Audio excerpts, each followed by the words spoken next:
Olá, bem-vindos a mais um Corecast, o podcast do Conselho Regional de Economia do Estado do Amazonas. Oferecimento aqui do Amazônia Podcast, que sempre cedia aqui esses nossos debates tão importantes para a sociedade. E hoje, eu aqui fui incumbido pelo nosso presidente Marcos Evangelista de entrevistar o nosso amigo aqui, engenheiro florestal, Carlos Cury. Ele é diretor de inovação em bioeconomia do IDESAN. E Carlos, eu gostaria de te agradecer o nosso convite, de participar aqui com a gente desse debate e já iniciar pedindo para você se apresentar e falar um pouco o que é o IDESAN no Amazonas. Legal, obrigado também pelo convite, obrigado a todos aí que nos assistem. Eu sou o Carlos Gabriel Cury, sou engenheiro florestal, tenho um pouco mais de 20 anos de atuação e quase tudo isso na Amazônia. Na minha formação, eu já comecei meu trabalho em Belém, para finalizar minha graduação em Belém, depois vim para Manaus e aqui fiquei direto. Estou por aqui já faz um bom tempinho.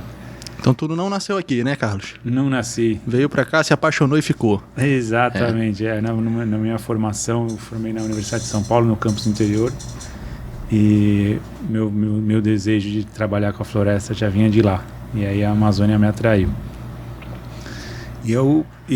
Durante essa minha jornada, o IDESAN surgiu também na minha vida, que é o Instituto de Conservação e Desenvolvimento Sustentável da Amazônia, um instituto privado, uma associação sem fins lucrativos, que nasceu com o propósito de ver uma economia de base sustentável acontecer na floresta, trazendo inclusão e, como consequência, a conservação da Amazônia, né? A gente teve uma espécie amazônica já que mudou o mundo, uma só bem trabalhada mudou o mundo, que é a nossa borracha. E não ficou a riqueza aqui. Então, mas quantas mais que a gente não pode fazer, né? E por não saber gerir direito, a gente acabou perdendo, né? Para um concorrente que levou daqui a semente. Foi. E trabalhou melhor que a gente, conseguiu depois. E por falta de P&D, né? Por falta certeza. de pesquisa, desenvolvimento e inovação, a gente acabou perdendo. Sim. Carlos, explica pra gente um pouco do IDESAN, como é que é o vínculo dele com a SUFRAMA, essa questão de recursos, como é que o IDESAN trabalha na gestão do recurso, como é que direciona para empresas, como é que funciona o trabalho de vocês? Tá ótimo. Nosso trabalho, a gente tem 3 linhas de ação no geral, né? Um trabalho de sócio produtivo junto com as comunidades no campo, então desenvolvendo cadeias produtivas junto com comunidades, gerando inovação lá no campo, na floresta. Um sistema agroflorestal que tem um café num carro-chefe, então um café com floresta, com uma produção hoje orgânica lá em Apuí. É um bom exemplo do que a gente já fez, um trabalho de turismo de base comunitária na RS do Atumã e hoje uma cadeia de óleos vegetais, são elementos que têm na nossa raiz, né, de começo lá no campo. Da outra ponta, do outro lado, como a gente ajudar aqui negócios de impacto social e ambiental positivo que querem fazer relações positivas com a floresta amazônica, que eles cheguem, que eles cresçam e que eles se posicionem aqui, né? Então a gente tem um programa de aceleração de negócios, que é a AMAIS, Aceleradora de Impacto. Hoje é a maior aceleradora de negócios de impacto do norte do país e tem um trabalho bastante interessante para a gente fazer essa cadeia acontecer, né? E no meio, o trabalho mais recente, inovação em bioeconomia. Então, muitos gargalos produtivos, muita agregação de valor acontece fora da Amazônia e os gargalos produtivos ficam na Amazônia complicando nossos processos produtivos. Então, o conhecimento existe para que isso se converta, para que ele se converta em soluções de mercado, e a gente precisa apoiar. Então, nós criamos esse espaço de inovação em bioeconomia, buscando fazer incubação de negócios e apoiar que o conhecimento se converta em soluções de mercado. Com essa bagagem, né, de atuação nossa, nós entramos num edital da SUFRAMA para ser o coordenador do Programa Prioritário de Bioeconomia. O Programa Prioritário de Bioeconomia é uma das agendas que o governo criou como prioridades para diversificação dos investimentos de pesquisa, desenvolvimento e inovação do Polo Industrial de Manaus. As empresas do Polo Industrial de Manaus têm uma obrigação de investimento, né, de 5% do seu faturamento em investir em PDI. E elas fazem isso com muito bem. Nossos celulares, nossos computadores, nossas ações agradecem a toda a tecnologia que evolui. E o governo criou uma forma de facilitar para a empresa diversificar seus investimentos. E aí o Programa Prioritário de Bioeconomia foi criado pelo governo federal em 2017. E em 2018 houve o edital. E o IDESAN apresentou uma proposta. Exatamente isso. Existe conhecimento para a gente enriquecer e diversificar as cadeias produtivas da Amazônia, mas esse conhecimento precisa de apoio em recurso para que ele saia da formato pesquisa e vire soluções de mercado. Seja na inclusão socioprodutiva, seja nas soluções de gargalos, seja na agregação de valor, que aconteça na Amazônia com o conhecimento local. Então hoje o IDESAN a gente pode dizer que ele faz a ponte entre a empresa, que ela é obrigada a investir em inovação, e o produtor, que às vezes nem sabe que esse programa existe, nem sabe que pode ter recurso para ele crescer e desenvolver. É isso? Também. Às vezes ele não chega bem no produtor, ele entra nos elos da cadeia que vem da pesquisa e desenvolvimento. Entendi. Então, como a gente coloca negócios de impacto e startups nesse novo ecossistema. Mas chega na empresa, que a empresa acaba tendo que... Que aí ele atua junto com comunidades no interior, que atua para... Então a gente entra num elo até novo, que é muito pouco trabalhado, que são esses outros elos da cadeia produtiva. Não só chegar uma ação direta no produtor e depois ele já ter que exportar e ter todo o ônus do processo produtivo até uma exportação, uma agregação de valor. Essas empresas, Carlos, que vocês ajudam e fazem esse programa de aceleração, deve ter muita burocracia quando a gente fala de trabalhar com bioeconomia. A gente está lidando com o meio ambiente. Obviamente, a gente tem questões, né, de sustentabilidade, de preservação, né? Vocês ajudam também essas empresas nessa parte burocrática, com licenciamentos, todas essas questões ambientais?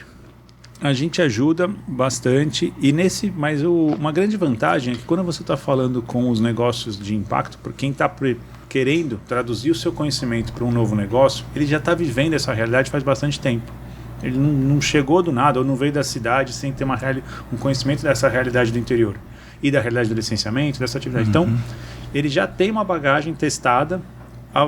O grande apoio que o programa prioritário entra, e aí faz parte de um ecossistema, acho que vai ser legal a gente falar disso depois, mas a gente entra com o recurso para que ele modele essa atividade que ele fez algumas vezes como pesquisa, ou esse conhecimento que ele desenvolveu, que ele ganhe escala de produção. E aí impacte mais positivamente mais comunidades do interior, ajude mais soluções de gargalos produtivos e chegue numa economia fluindo melhor. Então essas empresas, na maioria das vezes, elas já vêm de um trabalho de pesquisa, elas já existem trabalhando e vocês chegam lá para acelerar o processo. Já vem de um conhecimento, exatamente. E o programa prioritário, dentro do ecossistema de P&D da Suframa, ele entra complementando, né, nessa ponte de recurso, como a gente falou, mas num ecossistema também que já existe. São as incubadoras credenciadas e as aceleradoras que agora estão se credenciando, que fazem essa ponte final com os negócios de impacto que a gente está apoiando, entendeu? Então, eu dei uma olhada aqui no meu resumo aqui, Carlos, e eu vi que em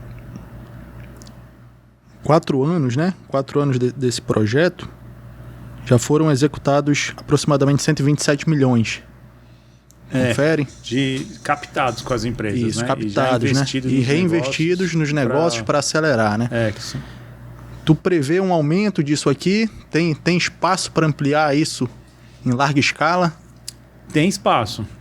A gente está, por exemplo, agora prospectando mais 22 negócios para serem investidos. Só para esse ano? Provavelmente a gente está com a meta de conseguir atingir isso mais. Então já são 34 ao todo, já entre concluídos e em andamento. E a gente quer colocar mais 22 projetos. Então, com essa iniciativa de realmente fortalecer a cadeia produtiva. Você sair desse esforço pesado que é superar os gargalos da Amazônia, que a gente tem sempre a mesma coisa, né? A comunidade com desafios de produção, os gargalos produtivos, logísticos e depois as formas de agregação de valor difíceis de serem feitas aqui no Norte também. Então superar um pouco mais isso com esse enriquecimento de conhecimento. Tu me apresentou aqui no início aqui do nosso bate-papo, né, antes da gente entrar no ar, um relatório das atividades, né, 2019 a 2022. Exato. E eu achei interessante aqui, Carlos, que vocês estão trabalhando com 15 cadeias produtivas, né? A gente pode falar, é um número pequeno? Não, isso aqui são coisas gigantescas. Quando a gente fala de Amazônia, tudo é muito grande, né? Quais são esses exemplos de cadeias produtivas que tu pode falar pra gente aí, que tem mais casos de sucesso ao longo desse período? As principais cadeias que nós apoiamos estão relacionadas aos consumos mais clássicos nossos, mas que mesmo sendo líderes de produção ainda sofrem dos mesmos problemas de gargalos produtivos. Então foi a piscicultura, que veio com uma demanda do setor das empresas do polo, direcionando bastante para os temas de piscicultura e manejo de pescado. Castanha, né, que é clássico também, mas a gente já está perdendo. Do bobear, a gente perde o nome no internacional, já de Brasil Nut. Que é um produto de alto valor internacional, né? A castanha, né? Mas nós representamos muito pouco, menos de 5% do faturamento de castanha internacional. E de onde está indo castanha para o mundo? Da Bolívia. Da Bolívia, né? Se bobear, a gente vai virar Bolívia Nut. Porque está um volume muito forte. Imagina, a gente representar em faturamento 5%. Em volume, nós somos o 5º maior produtor. Entendi. Mas nós estamos exportando para a Bolívia, ela está agregando valor e está exportando para o mundo. Que tipo de agregação a Bolívia está fazendo na nossa castanha? A gente exporta in natura e lá ela processa? No diagnóstico que a gente fez, sim. É in natura, o nosso produto é in natura e com o risco de se está contaminado ou não. Tem um problema chamado aflotoxina na castanha que compromete bastante o mercado. E faz mais de 20 anos que isso foi identificado e a Bolívia evoluiu no seu diagnóstico, na sua condução, no manejo para não ter risco de contaminação. E aí o mercado internacional quer o da Bolívia, porque ela já... o dela e o nosso não. Então a gente fez esse diagnóstico na cadeia da castanha, por exemplo, falou, onde é a dor? Para a gente buscar o conhecimento na academia. Então levantamos, óbvio, apareceu o problema disso. Fizemos uma chamada, quem sabe resolver esse problema? Aí um conjunto de atores se apresentaram. Os melhores propostas a gente começou a apresentar para as empresas, para que elas apoiassem o desenvolvimento, e agora tem alguns negócios desenvolvendo soluções para esse problema de contaminação. Então, quer dizer, a academia já estava pesquisando esse problema, só que agora ela está tendo pela primeira vez a chance de pensar isso como modelo de negócio. Como é que eu vou colocar uma máquina nova na cadeia produtiva? Como é que eu vou fazer um sistema de produção diferenciado? No laboratório já resolveu. Agora a chance. E uma vez que esse problema, né, o mercado externo tem conhecimento desse problema, aí tem que ser feito um trabalho de marketing, conscientização muito grande para o nosso produto voltar a ser aceito. Falou bem. Não é simples, não é imediato. É simples. Mas pelo menos a gente vai saber para quem ligar. Eu quero mais 2 máquinas de descontaminação de castanha. Vai ter um ente novo na cadeia produtiva agora que a gente soluciona esse problema. E aí, por conta disso, que tem que mandar in natura para a Bolívia, eles processam, descontaminam, agregam o valor, né? E exportam. Entendi. Acaba que o cara que está lá no campo, que faz o trabalho mais pesado, é o que acaba ganhando menos, né? Exatamente. Então, boas que as propostas que têm vindo também, que vieram nessa chamada da castanha, apresentaram soluções para as comunidades, que dá para ser implantado lá mesmo. Então já começa a agregar valor lá, sai de lá com mais valor agregado. Mesmo que passe por outras etapas depois no futuro. A gente mostrou aqui também, Carlos, o caso de alguns empreendedores daqui, aqueles casos que tem até um pouco mais de publicidade em cima deles. Eu gostaria de falar contigo aqui, que me chamou muito a atenção. É uma startup ou é uma empresa? É um negócio de impacto. Negócio de impacto, né? Ama Nayara. Fala um pouco da história desse cara aqui, como é que o IDESAN ajudou ele a crescer. Legal. Então, a proposta do formato desse pesquisador, que é o César, ele veio da pesquisa, então, e da pesquisa dele ele criou um negócio. Ele era um bolsista do INPA e tinha um conhecimento ali amadurecido para pensar como ter as ovas de peixe da Amazônia, que nossa culinária regional também é tão valorizada, mas não existe um mercado para isso, né? E no mundo é o famoso caviar, né?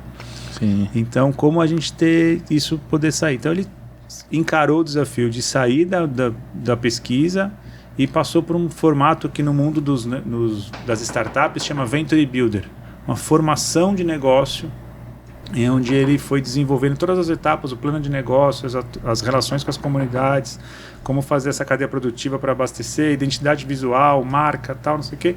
E aí criou um novo negócio, criou algumas receitas do caviar amazônico e já está hoje produzindo outros ativos oriundos de pescado. E então pegou todo esse conhecimento, toda essa bagagem, modelou um negócio e saiu com o CNPJ criado. Então hoje a gente tem, enfim, a chance de ter um caviar amazônico. Muito bacana. Hoje ele já está produzindo, já está vendendo. Se a gente quiser provar, como é que faz? Então, ele terminou essa fase de modelagem do negócio. Então, ele terminou com o negócio criado e está engatinhando aqui para uma fase próxima de aceleração, que a gente chama, né? Ele está buscando hoje uma segunda fase para acelerar e aí sim esse meu produto ter... Então, a fase final de modelagem, que a gente fala pesquisa, desenvolvimento e inovação. O P, o Programa Prioritário de Biodiversidade, o Programa Prioritário de Bioeconomia não pode apoiar no P. Tem que ser um conhecimento já existente, uma comprovação de que algo já existe. O D, que é o desenvolver esse conhecimento para que ele assuma uma posição de mercado, é o que a gente pode apoiar. Então a gente fez o D com ele e terminou com o I, com a inovação, que foi um negócio criado. Agora ele está na fase de tração, né, que é a próxima etapa de pegar um acelerador e ajudar ele a fazer crescer. Então vocês acompanham nessa fase de desenvolvimento. Esse aí depois que o negócio está maduro, mesmo, pelo IDESAN. Aí ele vai, tá aí pronto para o mercado, e aí acabou o trabalho do IDESAN, o IDESAN acompanha. O programa prioritário ainda fica disponível para ele. Para outros produtos, né? Ou para outros produtos ou para essa fase de tração. Se alguma empresa do Polo Industrial de Manaus, já deixando a propaganda aqui, ainda topar pegar essa fase, que é até uma fase melhor, porque o recurso já... O mais caro foi desenvolver um negócio, né? Agora é para crescer. Podem até chamar ele para ser sócio no negócio, né? Pode ser investidora nesse negócio, ter participação e crescer. Então, essa oportunidade de você fazer essa evolução, né? Do D para o I, desenvolvimento e inovação, pré-incubação, incubação e aceleração. E esse é um ponto que a gente chegou a mencionar aqui, que não é aleatório. A empresa escolhe onde ela quer investir. É isso? O IDESAN apresenta... A gente tem um banco de projetos. O banco para as empresas acham isso aqui interessante, investe nisso aqui o recurso que eu sou obrigado a pagar. É isso? Então já abre uma porta muito grande, porque a partir do momento que uma empresa está investindo naquilo, já demonstra que ela tem interesse e quem sabe depois possa aí se tornar um investidor, né, parceiro desse pesquisador. Você falou tudo, porque o olhar empresarial vem e agrega muito. Porque com certeza. Ele contribui com, às vezes o olhar está mais acadêmico, né, de alguns, outros já tem uma bagagem empresarial, tá, mas o olhar de um grande player do Polo Industrial de Manaus, olhando e dando suas opiniões, suas sugestões para o negócio crescer, ele agrega demais. E uma empresa grande acreditar e colocar dinheiro em ti, né? Já te motiva, né? Já fala, acho que eu tô no caminho certo, né? Minha ideia realmente ela tem futuro. Exatamente. Né? Esse aqui foi o caso do caviar, né? Caviar amazônico, que é do jaraqui, tucunaré e tambaqui. É isso, são 3 produtos, né? Agora, na saúde. A gente tem projeto também na saúde, né, Carlos? Tem. A Biozer. Exatamente. Problema, explica aí pra gente aí. Diabetes, né? Alguma coisa assim? A Biozer veio de uma bagagem de conhecimento do INPA. Também do INPA. A gente vê que o INPA aí, né? Dispara na pesquisa, né? Provedor de conhecimento absurdo. Então, tem algum da UFAM, da UEA, alguma coisa assim? A gente tem também. A próxima página é da UFAM. Eu me formei na UFAM, então eu sempre tento puxar a sardinha pro meu lado. Tem também. Tem na psicultura na UFAM, que já se destacou. E é isso. A academia, ela está desenvolvendo ciência. Uma biodiversidade desse tamanho, a gente precisa pesquisar, e a gente vai conhecer ainda muito pouco. Então, a parte de pesquisa básica não pode parar na Amazônia. E o apoio inovador agora é você apoiar que o conhecimento vire soluções de mercado. E essa é a oportunidade que a gente tem que aproveitar muito, traduzir esse conhecimento. A Biozer está fazendo isso. A partir de um conhecimento ali, ela começou a desenvolver um processo de produção de cosméticos, produtos cosméticos, onde ela ajuda comunidades a beneficiar seus produtos e melhorar a sua produção lá no interior, e ele pode pagar mais pelo produto deles e ele recebe um produto de melhor qualidade. Isso dá menos esforço no processo produtivo dele. Então isso é muito inteligente da parte dele, transita com menos resíduo, transita um produto, né, faz uma logística de produto melhor, com mais valor acabado, e ele consegue usar melhor esses produtos. Então, a linha de cosméticos. E uma outra agenda que ele tinha também, que ele tem positiva, é que é um produto oriundo da biodiversidade também, que ajuda na cicatrização de feridas em diabéticos, que é um tema seríssimo, um problema global. Ele falou que produto é esse, de onde é que vem, porque muita gente fala da banha da cobra, né? Que passa em ferida e tal, não sei o que. Tem a ver com isso aí? Não tem esse, mas também vou contar o que é. Não pode falar de onde né? É lógico. A inovação dele é essa, né? A espécie e o beneficiamento de que é feito para poder chegar no resultado final. Então já está numa fase avançada, ele já conseguiu desenvolver os cosméticos e começou esse tratamento, esse processo da pomada. Um produto de medicina é dificílimo de... Tem a Anvisa, né? Tem a parte de Anvisa, e a Anvisa precisa de uma estatística de que o produto realmente funciona, né? Então ele está... Mas, de novo, uma empresa acreditou no negócio dele. Nosso agradecimento a todas as empresas do Polo, as 35 que já apoiam o PPBio, por estarem com esse olhar sensíveis para olhar para novos negócios, para novas oportunidades na floresta e ajudar a gente a realmente traduzir essa biodiversidade em economia, né? E isso está acontecendo. Com ele também está acontecendo, um desafio grande ainda para ele. Está na fase de desenvolvimento, mas já são 7 produtos ao todo que ele já conseguiu desenvolver. Que essa empresa Biozer desenvolveu, né? Então, produtos que a gente não usa normalmente. O açaí para cosmético não é tão normal, né? É mais na linha de alimentos. Ele está produzindo. As outras espécies também da Amazônia que às vezes a gente já não estava usando mais, como o breu. E aí já está... Só que agora ele usa o óleo de breu. Então, saiu daquele formato de massa de breu para calafetar barco que as comunidades usavam, para destilar breu, tirar um óleo de breu que tem um valor agregado altíssimo. E ele compra... Isso é um ponto interessante, né, Carlos? Porque assim, você chegou aqui no Amazonas, você me falou há 20 anos, né? Um pouco mais, um pouco menos, 20 anos, né? Não, mais? Não, sim, 19 anos. 19 anos. No Amazonas, 19 anos. E a gente aqui, que é nativo aqui da região, a gente sempre escutou, né? Das tradições e tal, das plantas, do próprio a banha da sucuri, né? Para cicatrização. A gente sempre falou disso, né? Da sabedoria dos povos indígenas, né? Das comunidades e tal. E a gente está vendo agora que isso aqui pode sair do papel, essa sabedoria, essa medicina lá de dentro, esse cosmético, ele pode gerar um valor agregado, né, e ganhar o mundo, né, que a Suframa ela é expert nisso, em desenvolver isso, ela é nosso cartão de visita aí para o mundo, né, quer investir aqui dentro e através da Suframa é a nossa porta de entrada. Certeza. Então, muito bacana, né, a gente quebrar esses paradigmas de que seria um negócio só nosso ali, que não seria interessante, que muitas vezes a gente acaba pensando dessa forma, se não é um remédiozinho ali encapsulado e tal, que vem de fora, vem de um laboratório internacional, a gente acaba não valorizando. Né? Então é um trabalho muito interessante. Eu sei que é difícil a gente primeiro fazer o trabalho de marketing, dizendo que o nosso é bom, que o nosso é melhor e que o nosso está apto a competir com todo mundo. O caso da Biozer é tão relevante com relação a isso, né? Desde a preocupação do campo de ajudar o produtor a produzir melhor e ele pagar melhor por isso, até o internacional, que ele já nasceu com uma estratégia de ter todos os selos internacionais para ser reconhecido. Então, já não é mais ele falando dele mesmo. Ele tem selos que demonstram para o mundo, selos halal, selos kosher, selos de produtos biodinâmicos, né? São produtos naturais, que a Europa também reconhece melhor nesse selo. Então, ele tem uma estratégia bem completa para poder superar todos esses desafios, né? Assim. E é legal falar de Suframa, né, Carlos? Porque assim, muita gente, e é bom a gente esclarecer para quem está assistindo a gente, muita gente acha que Suframa é só polo industrial de Manaus. E a gente está vendo aqui uma política da Suframa, que ela é Amazônia, chegando lá na ponta, no interior, ajudando a gente a desenvolver o nosso interior do estado, né? Através de pesquisa, desenvolvimento, inovação, atingindo todas as cadeias produtivas, atingindo aquele cara lá no final da linha que também está sendo beneficiado com isso. E uma das obrigações dos programas prioritários também era levar para os outros estados da Amazônia Suframa. Então, hoje o IDESAN está com projetos nos 5 estados da Amazônia Suframa. Vocês têm escritório em todos eles ou só captadores de projetos? A gente fez uma rodada de captação de projetos com eles. Então, fizemos um chamado PP Bio Invest.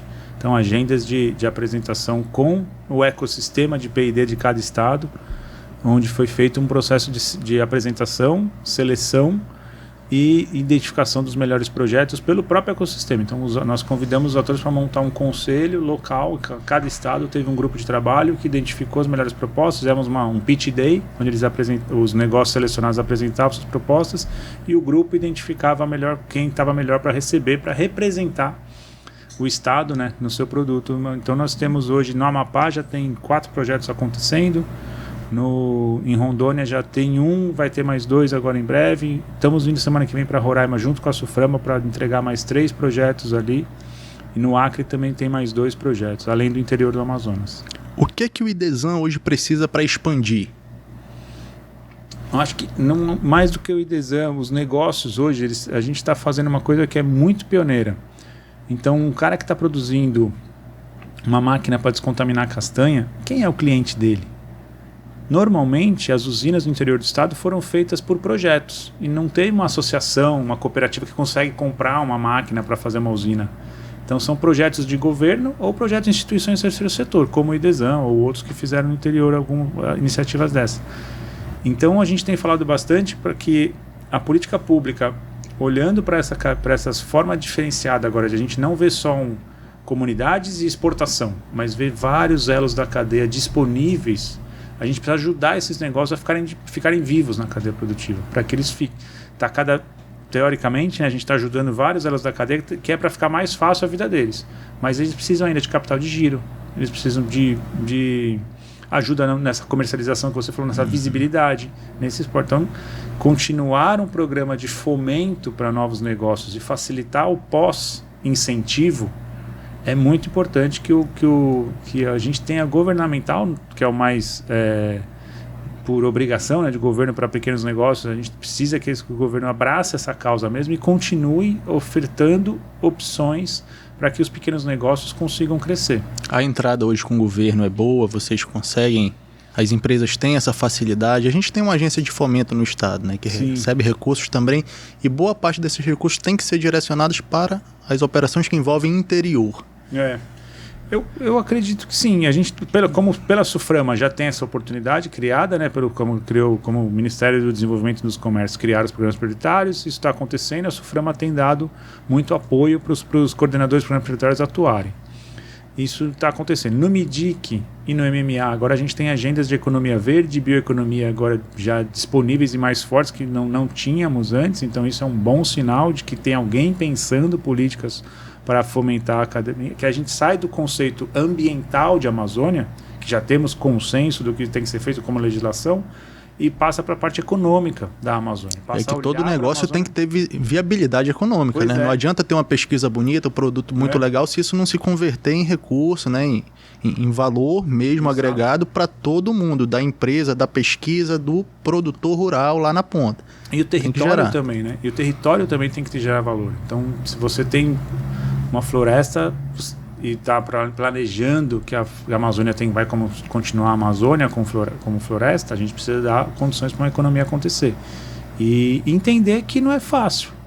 Realmente apoiar, fomentar, subsidiar, até que a gente consiga chegar nos tops, nos modelos do que a gente já conseguiu no passado. A gente pegou a silvicultura, o eucalipto, que trouxemos da Austrália, roubaram nossa borracha, a gente foi lá e roubou o eucalipto, né? Trouxe o eucalipto. Mas em pouco menos de 100 anos, nós nos constituímos como a maior planta produtora de celulose do mundo. Maravilha, a soja, né, do Cerrado avançou da mesma forma, mas mais de 50 anos de ação da Embrapa posicionou o agronegócio no mundo. Então são agendas de médio prazo para se estabelecer isso. A Amazônia precisa dessa mesma dedicação. Uma agenda de médio prazo que a gente entenda que a gente precisa de um tempo de apoio, de subsídio, de fomento para que essas agendas consolidem. Temos um momento teoricamente melhor num contexto do que eu falei, dessas experiências acumuladas de Amazônia. Então muitos negócios pilotos, muitos projetos pilotos amadureceram e viraram negócios de impacto. Outros projetos pilotos se constituíram em usinas de comunidades que estão produzindo no interior. A legislação avançou um pouco mais, onde você sabe agora qual que é a regra de uso do produto da biodiversidade, qual que é a regra para você falar com uma comunidade para aproveitar um conhecimento tradicional. Essas relações estão mais amarradas em legislação. Então a gente tem esse conjunto mais favorável. A gente precisa de um ambiente legal, que é esse na REI, um ambiente operacional técnico desse daqui e um ambiente de território, né? O território tem que estar favorável, atrativo para que novos negócios cresçam no ambiente. E aí a gente precisa realmente ainda apoiar muito. E aproveitar, obviamente, esse marketing que é feito, né, em cima de Amazônia. A Amazônia, cada ano que passa, é mais debatida, mais difundida no mundo inteiro. Tem que aproveitar o marketing gratuito que a gente recebe, né? Com certeza. Todo mundo com os olhos aqui, vamos então exportar isso, vamos permitir ao mundo que experimente o que a Amazônia pode oferecer. Exato, né, Carlos? Não é à toa que o maior marketplace do mundo usou esse nome, né? Exatamente, roubou da gente também o nome. Já pegou o nome, já ganhou tá na mente de todo mundo. Agora deixa eu te fazer uma pergunta aqui. Sou um pesquisador, estou desenvolvendo um produto, ou eu sou um pequeno produtor que eu tenho uma ideia de desenvolver. Como é que eu faço para ser beneficiado, contemplado com esse tipo de incentivo? Do nosso lado, né, do programa prioritário, as regras são: a pessoa tem que começar colocando seu projeto no nosso banco de projetos. Então, como é que seria esse projeto? Tem que ter um projeto de pesquisa já em andamento. ele tem que mostrar uma viabilidade de uma ideia, né? Assim, Ou não precisa ser necessariamente um projeto científico? Ele precisa vir de pesquisa e desenvolvimento, precisa vir de alguma coisa nova. Então eu não posso apoiar o que já existe, que já se tem conhecimento. Tem que ser coisas inovadoras, como a gente falou aqui, né? Dos temas que a gente falou aqui.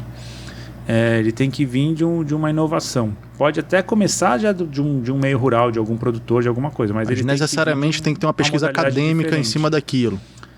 Alguma coisa que comprove que há inovação. Isso é um quesito. Entendi. Como é um recurso oriundo de pesquisa, desenvolvimento e inovação, é nesse formato que ele tem que seguir também para ir para campo. Por isso que a própria SUFRAMA direciona mais na sua descrição para negócios de impacto social e ambiental e startups.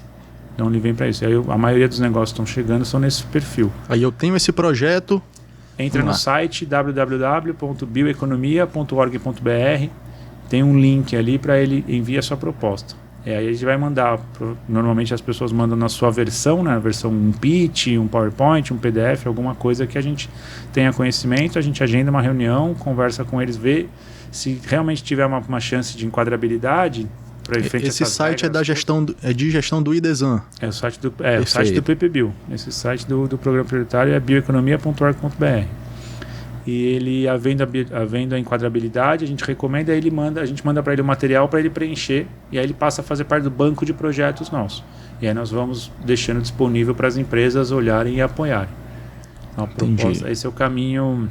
Tem uma média de tempo, mais ou menos, a partir do momento que a pessoa apresenta esse projeto para vocês, até chegar o primeiro recurso para ele desenvolver, para ele crescer, existe?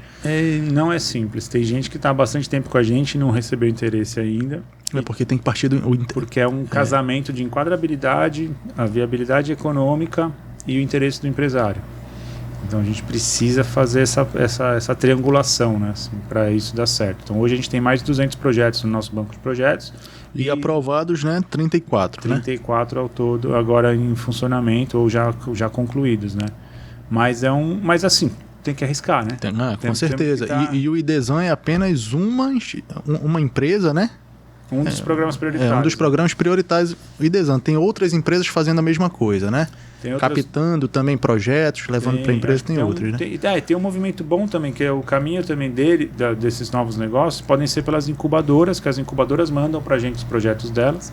As incubadoras credenciadas na SUFRAMA são as principais articuladoras dos negócios que a gente apoia. Então não chega diretamente assim para o IDESAN. Tem os dois caminhos. Chega para as incubadoras levam a vocês e vocês fazem o trâmite entre empresa, SUFRAMA, todo mundo. Quando alguém não está incubado, mas recebe interesse da empresa, nós apresentamos o projeto para se alguma incubadora quer incubá-lo. Porque a regra da SUFRAMA precisa ser isso. O programa prioritário aporta as incubadoras apoiam os negócios, entendeu?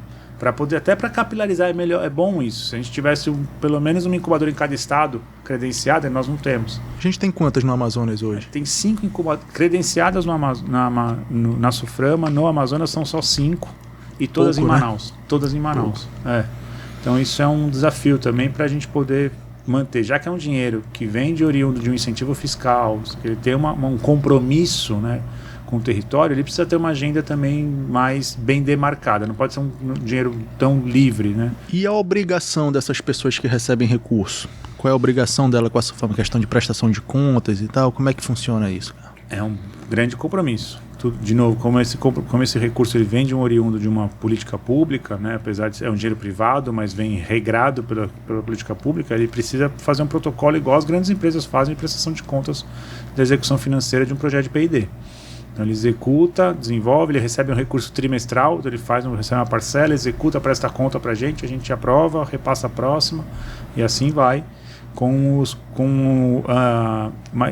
maior compromisso, que é a coisa boa, é ter um bom resultado econômico, que ele realmente consiga produzir e entregar para a cadeia produtiva. Então a gente olhar para uma cadeia produtiva que antes era um coletor e um exportador, e agora tem o coletor, tem um serviço de rastreabilidade disponível que a gente está apoiando, tem uma máquina de descontaminar produto também disponível, tem um sistema de gestão agora também que está por aqui. E você ter vários agregadores de valor na Amazônia é uma nova forma de ver a Amazônia. Com certeza. Uma nova forma. Então a gente está bem trazendo empolgado, tecnologia para o negócio, né? divulgando muito e levantando essa bandeira. Vamos ajudar esses negócios a continuarem e se perenizarem nessas cadeias produtivas. E a gente aqui, através do Conselho de Economia, desde já nos colocamos à disposição do IDESANO, que for preciso para somar, debater economia, debater Estado, debater Amazônia, para estar justamente contribuindo com isso. Não, muito importante. Existe teto de valor para quem queira fazer essas pesquisas, desenvolver essas pesquisas, avançar? Não tenho um teto, mas a gente tem algumas referências. A primeira, em média, os projetos que receberam recurso, em média, eles tiveram 12 meses de operação e R$1 milhão que eles receberam. Para 12 meses, né? Em 12 meses. Então são valores consideráveis, né? É um valor bom, porque um negócio para a bioeconomia ele precisa se estruturar, né? Então é um negócio diferente. Não é, você tem que montar uma cadeia produtiva. Monta um time, uma equipe para testar, né? Uma planta industrial, às vezes precisa ser montada para passar para a próxima fase, onde você está produzindo em maior volume para exportar. Então é um negócio mais caro também, que precisa ser compreendido pelos órgãos de fomento, que a gente precisa investir mais. O retorno não é tão exponencial como você tem em outros setores, né? Às vezes que representam mais um crescimento, mas é a necessidade que a gente precisa de cadeia produtiva. Né? Com certeza. Bom saber que esses programas estão disponíveis. Você que está nos acompanhando aí pelas redes sociais, saiba que caso você tenha uma ideia, tenha um projeto de pesquisa, o IDESANO está de portas abertas aí para lhe assessorar no que for preciso. A gente está chegando ao fim aqui do nosso podcast com esse tema tão importante para a Amazônia. A gente sempre escuta muito em diversificar as nossas matrizes produtivas, e bioeconomia é valor agregado naquilo que a gente já tem e às vezes a gente não dá tanto valor quanto deveria dar.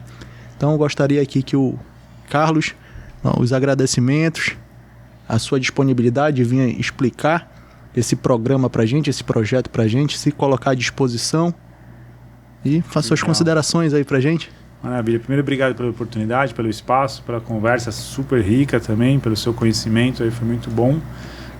Não posso deixar de agradecer, né, a Suframa, que tem dado todo o apoio, o governo federal que tem apoiado o nosso trabalho, né, apesar de ser uma relação contratual, mas eles estão realmente acreditando no que a gente tem feito.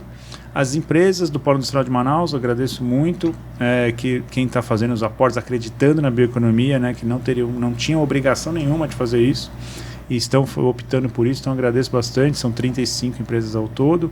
E aos negócios de impacto, que estão aqui se expondo, né, também assumindo até às vezes um risco, porque ele está no banco de projetos, está visível para todo mundo, mas eles estão acreditando na gente, estão realmente pondo um voto de confiança. Isso está bacana para a gente. E todos os parceiros que fazem isso acontecer também são muitos entes, não dá para fazer sozinho uma agenda dessas, incubadoras, as ICTs, as aceleradoras que estão com a gente também, os agentes de ajuda na controle operacional, na seção jurídica, na orientação jurídica para a gente também, muito importante. Tem muita gente fazendo coisa junto, na divulgação. Realmente nosso agradecimento aqui a todos. Não dá para falar todo mundo, infelizmente. E mais uma vez aqui o Corecast, né, o podcast do Conselho Regional de Economia do Estado do Amazonas. Agradecemos aqui a você que nos acompanhou e também ao Amazônia Podcast, o estúdio aqui que cede para a gente esse local, para a gente estar semanalmente trazendo esse bate-papo bacana com vocês sobre a economia do nosso estado. Muito obrigado e até a próxima. Fechou? É geralmente esse tempo que a gente tem, Carlos, assim, meio 45 minutos a 1 hora, mas é bacana. Foi bacana, né? Obrigado. Parabéns pela condução. Carlos, aí, foi muito leve. Tranquilo, né? É até bom a gente não saber antes que a gente vai perguntando, né? Porque eu gosto sempre assim, de me colocar como se eu fosse um telespectador. Não sei nada, vamos perguntar na hora, né? Perfeito, ótimo, uma delícia. Cara, eu criei uma dúvida aqui, gerou uma dúvida em mim, que eu não quis falar gravando aqui. Como é que o IDESANO é remunerado nisso, cara? A gente a gente pode ficar com uma porcentagem que chama DOA, né, das despesas operacionais administrativas, a gente pode pegar, normalmente dá 10% do valor do projeto. Entendi. Beleza. Eu já falei, como é que o IDESANO é? Porque assim, eu imaginava que era algo do governo, né? Aí quando tu falou que não é do governo... É uma organização não governamental. Mas os custos de vocês eu imagino que são bem maiores, né? Muito, por isso que a gente precisa de muitos parceiros. Para a gente